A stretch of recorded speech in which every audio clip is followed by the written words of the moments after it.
Hey guys, how's it going? Hope you're all doing well. Today, I'm going to be talking about leg training, all right? So before this video begins, I'd just like to announce that I'm officially a Raw Nutrition ambassador. So if you need any supplements, Raw Nutrition, have them linked in the bio. You can use code SpencerLifts, just my YouTube channel name, for 10% off. I am also excited to announce that I'm an ambassador for Triumph Athletic. Again, same thing, link down below. If you need any clothing, you can use code SpencerLifts for 10% off your whole order. All right, so I'm going to be talking about two big exercises and a few mistakes I see on each of them. I'm going to talk about the leg press and the leg extension, two big staples of most people's leg workouts. I am not talking about the squat in this episode just because it's mainly a power lift.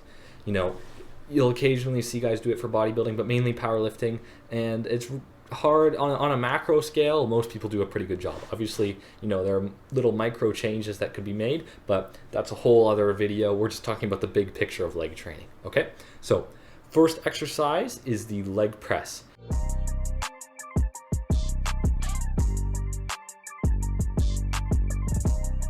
And I'm sure we all know where I'm going with this if you guys have got the trend from my previous videos, but that is going too heavy, or, well, ego lifting, right? We all see that old guy at the gym who puts on 20 plates on each side, and you're worried that you're going to be in the background in one of those videos where the guy's knees go backwards.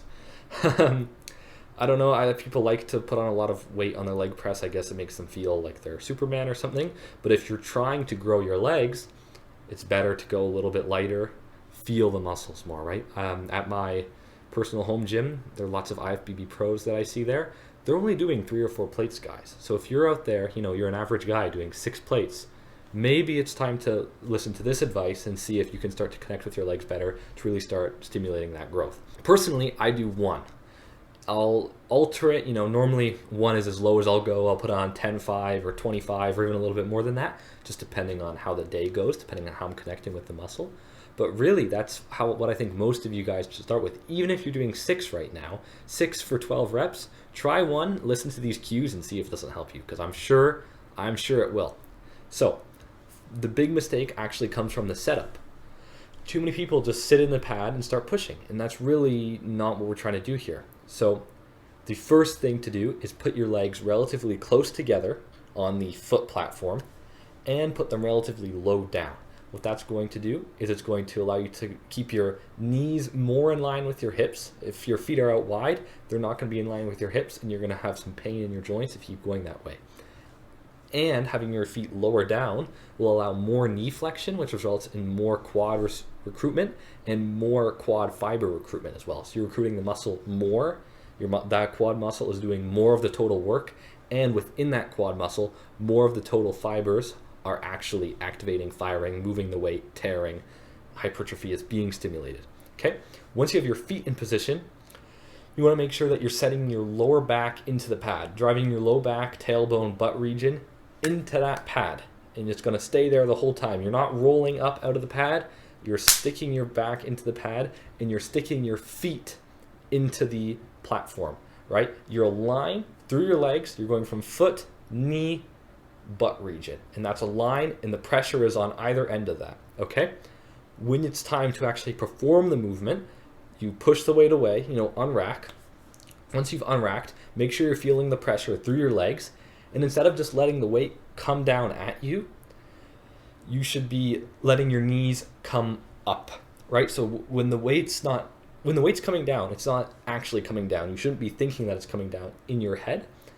You should be thinking knees up, knees towards my head, knees up at my chest, and then once you've reached that bottom out position as low as you can comfortably go, instead of just thinking to push out, drive out as hard as you can, you want to be pushing your knees down, right? So it's knees come up when the weight comes down at you, knees come down, and the weight goes away from you. And it's this sort of rhythmic motion, you know, 2 to 3 second eccentric, which is coming down, and a very explosive concentric, you know, 1, maybe 1.5 seconds, possibly less than that. It just depends on how much load you're moving, and of course, how far into the set you are.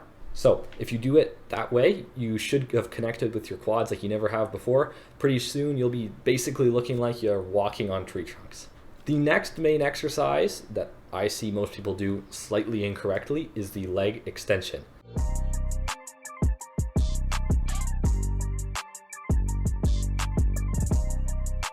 This is pretty much going to be a trend for every single video in the series. If there's one takeaway, if you're only going to watch my channel one time, lift lighter. Okay, so main issue, people go too heavy. The main mistake I see on this is the tempo, how their weight and how their legs are actually moving, and at what speed they're moving and when. That's sort of definition of tempo, I guess you could say, and how the machine is actually set up for their body. All right, so first part of setup is obviously picking your weight stack. For most people, I'd say around 60 to 120. Obviously, machines are individual, and the stated weight isn't really the actual weight after leverage and mechanical advantage and all of that. But right around 60 to 120 pounds on most machines should be a good starting point for most people. I try and stay around 100. Sometimes I'm in the 115 range, sometimes I'm only at 90, right? Again, I see IFBB pros at my gym. I've seen them do less than 120. And then I go to, other gyms, and you see people who are smaller and maybe don't know as much about lifting, and they're trying to do, half the stack or their full stack. So next setup part is obviously the actual physical position of the machine. So first thing is making sure that that foot pad, that shin pad, is as far back under the seat as it can go. That's going to allow your knee to bend the most at the bottom. And of course, as we know, the stretch is the most important part. There's a lot of new science coming out about that. So getting your foot as far back as you can will help you recruit more quad fibers, and that more quad fibers means more stimulus to grow on each of those fibers, meaning bigger quads all around. Again, tree trunks, right? The other thing is actually setting the seat as far back as you can comfortably fit in it. A lot of people, they bring the seat quite far forward and they end up sort of hunched over their legs.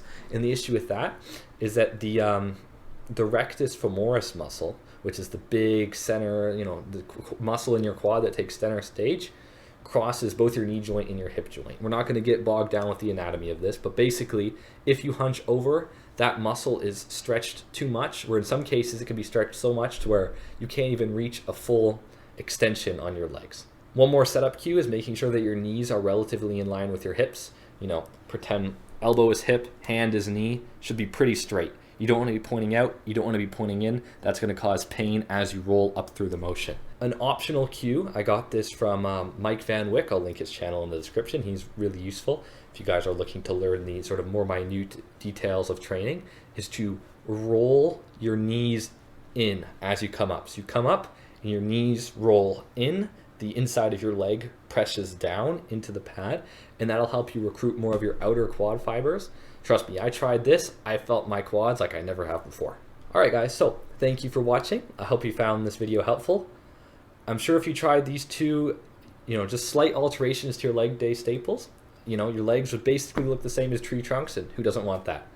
If you like this video, I'd be very grateful if you give it a like. If you didn't like it, of course, feel free to dislike.